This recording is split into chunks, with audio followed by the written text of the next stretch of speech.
I'm thrilled to be here today. You know, our Komen Leadership Conference is a wonderful reminder of your dedication, your passion, and the great work that you do in communities. And this conference provides us an opportunity for us to support one another, share with one another, learn from one another, and teach one another. So I'm reminded of a third grader who was given the task of describing Socrates, and a two-line summary came back. Socrates went around teaching people and telling them what to do. They killed him. So I'm always careful when we have conferences that say teach people what to do. But learning from one another, celebrating our differences, has been a hallmark of this organization since its founding. Shortly after I promised my sister Susie that I would dedicate my life to ending breast cancer, and you know, when I see the pictures of her, I still can't believe how many years it's been, and yet it's so fresh in my mind. It's like it happened yesterday. From early on, we recognized that this needed to be a diverse organization. Cancer recognizes no boundaries, so neither could we. So we've worked to break down barriers, economic, racial, cultural, and now, finally, gender. Much of this was accomplished through our early and extraordinary focus on funding the best research. We knew that scientific research wouldn't matter if we couldn't translate the results into life-saving advances in treatments. So we learned everything we could, developed relationships with the best physicians and researchers, supported them, and concentrated our resources where we knew they would do the most good. And then we worked to get these advances in information and support into every community. That was the beginning of our affiliate work, the beginning of your amazing network, our amazing network, which has become the lifeblood of this organization. We started this organization, and I know many of you have heard this story, with almost nothing. $200, shoebox full of names, and back then there was no internet, no cell phones, no websites, Twitter, Facebook, or Instagram. And I know for many of you who are young in this audience, you can't even imagine a time like that. Communication was a real challenge. We had, you know, a broken typewriter and a secretary who loaned her services, but she couldn't type. The only thing we had going for us was determination. And we use that determination every single day. We use that determination to create a grassroots network that today is 111 affiliates strong. We use that determination.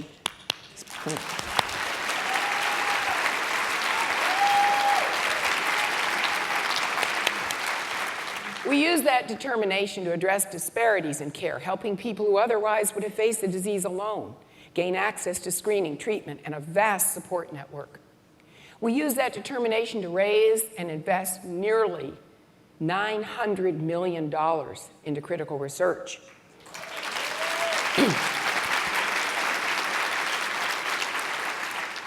And another nearly $2 billion into programs that serve the people who need us most. We use that determination to help increase the 5-year survival rate to 99%.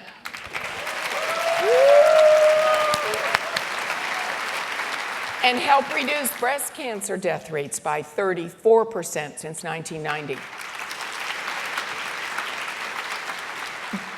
But don't ever let anyone tell you this was easy. We know it wasn't. We had to be bold, entrepreneurial, in people's faces every day, and always challenge conventional thinking. People see the race for the cure of the color pink of breast cancer, and they think it's always been this way. People forget that there was a time when you couldn't say the words breast in any public fora or media, TV, radio, or newsprint. People forget that the only treatments for this disease were once radical mastectomies and ill-fitting corsets. People forget the social stigma that led people to cross the streets rather than risk talking to someone who had breast cancer, as happened to my sister Susie in her own hometown. This was the culture when Susan Komen began. Fear, ignorance, and more fear. And you all know that while things have gotten better, it's still not easy today. We face critics who over-lament the over-pinking of society, as if there can be too much awareness. What? We face an economic downturn that's made people less capable of giving. We face competition in fundraising with a glut of cancer organizations and cancer centers who frankly don't do as much or do it as well as we do when it comes to communicating.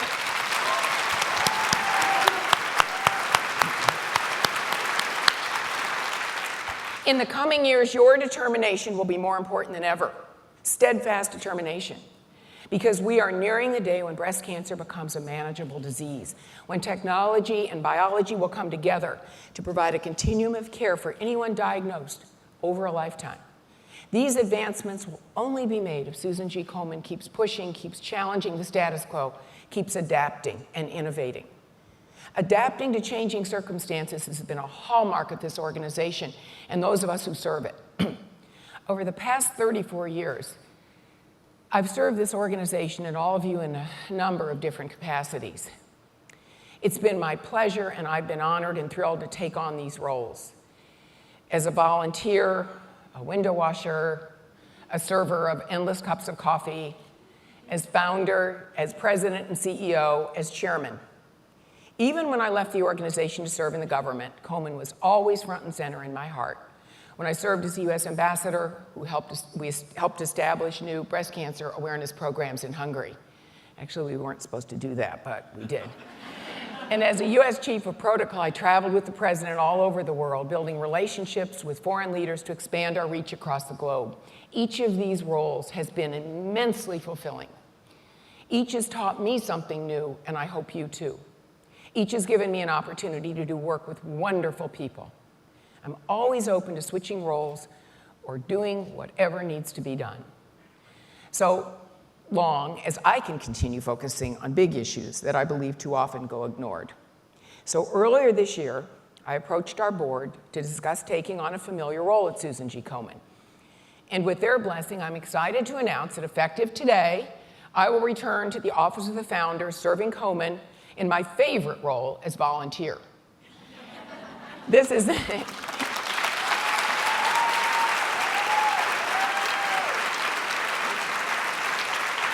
This is an exciting direction for me, and I hope for Komen. It's a role that I've served in for nearly 34 years, and I'm comfortable returning to it now because we have a great senior management team in place, led by Judy, and we have fantastic board members and a board chaired by Linda Custard, to who we are all very, very grateful. Thank you, Linda. In this role, as a lifetime board member, I will report to Komen's board of directors, and I will continue to be your chief advocate, ally, and friend, and will continue to serve endless cups of coffee. And I will continue speaking out about breast cancer and the steps needed to address it. Serving as founder and a volunteer will allow me to do all that while giving me more time to devote to other causes near to my heart, take leadership roles in other organizations and efforts, and other business ventures. As always, I will remain candid, bold, and committed to fulfilling our promise. And this role will give me greater flexibility to pursue bigger ideas that I feel I can move along, like building the next steps in helping people manage, live with, and conquer this disease. And one of those ideas is how we will get our hands around and use data to better support medical research. For a long time, the roadblock in utilizing genomes to fight cancer was a lack of understanding and a lack of funding. Today, we have unprecedented knowledge in tracing the genetic origins of cancer, and technology has made it more affordable to do so. What we lack today is coordination ensuring that genomic data can be linked to public and private databases.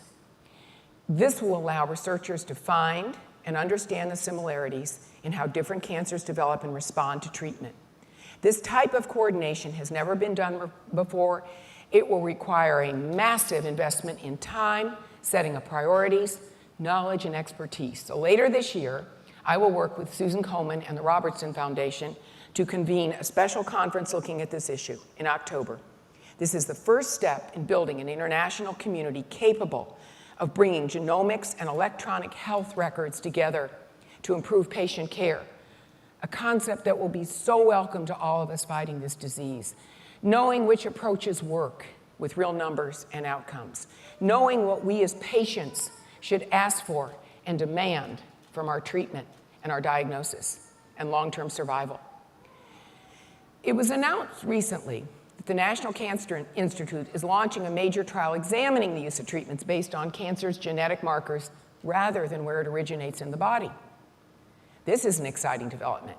It's the fulfillment of our goal of personalized medicine that we've long known was needed, but is just now becoming technically and financially possible and feasible.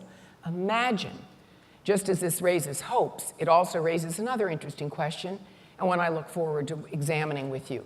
If cancer treatment is not based on where the disease originates, then what becomes of cancer organizations that to date have identified themselves on these points of origin? These are the questions you all need to be asking, because evolution will come out of this. Stronger organizations will emerge, and I bet ours will be leading, like always.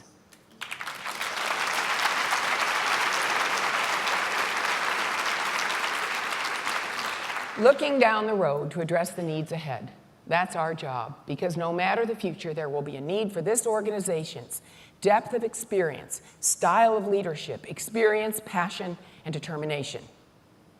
And for me, this organization's always been about the fulfillment of my promise to my sister. It's very personal, as Miguel said. I rarely talk about my own personal experience with breast cancer, but I want to today. Earlier this month, I went to my gynecologist for my normal checkup, which I find a huge, massive inconvenience because she has no Wi-Fi in her office.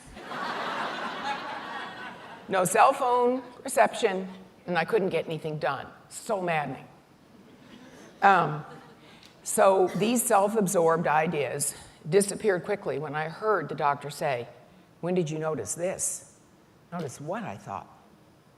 She found a hard lump in my breast, close to where my first breast cancer had developed 30 years ago.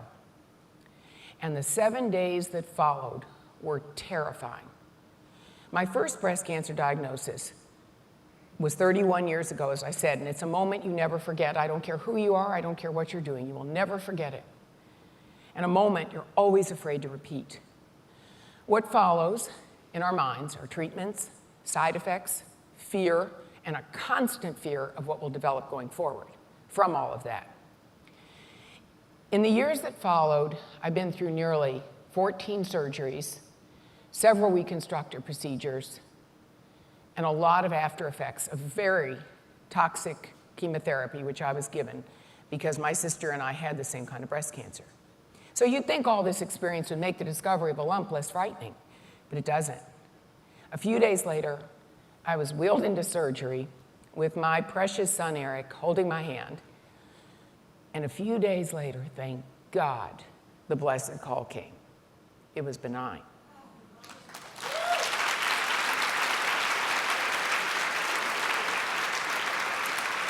But the lump was scar tissue that had hardened. Happens to a lot of us. It was removed. But the scar of these experiences is something I and you will always feel. These scars never go away. Fortunately, I have the best health care in the world. I'm the luckiest person I've ever known that way, and a wonderful support system, and a lifetime's worth of knowledge about this disease. Yet I still was scared, felt small and vulnerable and powerless. And I think those women without access to medical care or a support system, I think about them every day, or any information about this disease. I think about how they feel. I think of Susie and her struggles.